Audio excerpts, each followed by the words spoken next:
হিন্দুরা গরুর মাংস খায় না, আর মুসলমানেরা শুয়োরের মাংস খায় না, আবার খ্রিস্টানেরা খরগোশ এমনকি উটের মাংস খায় না। আর এই সব কটা মাদারচুদ মিলে কিন্তু নারীর মাংস ঠিকই খায়। তখন বাদ বিচার করে না যে কে মুসলিম, কে হিন্দু, কে খ্রিস্টান। আর এইগুলাকে আমরা আইডল মানি।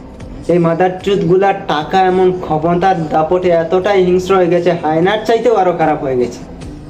তাদের কাজকর্মগুলা দেখলে গায়ের রুমগুলা দাঁড়িয়ে যায়।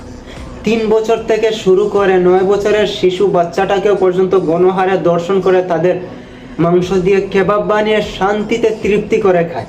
আর এই মাদারচুদগুলো নাকি আমাদের আইডল। আর এই মাদারচুদগুলোর মধ্যেও আছে আমাদের কিছু মুসলিম শোষক মাদারচুদ। এইগুলাকে নাকি আমরা আইডল মানি, এইগুলা নাকি আমাদের মুসলমান।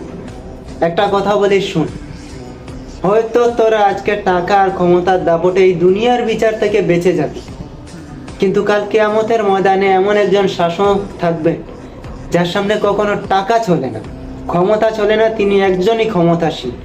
তখন দেখবো তোদেরকে তোদের কোন বাপ বাঁচায়।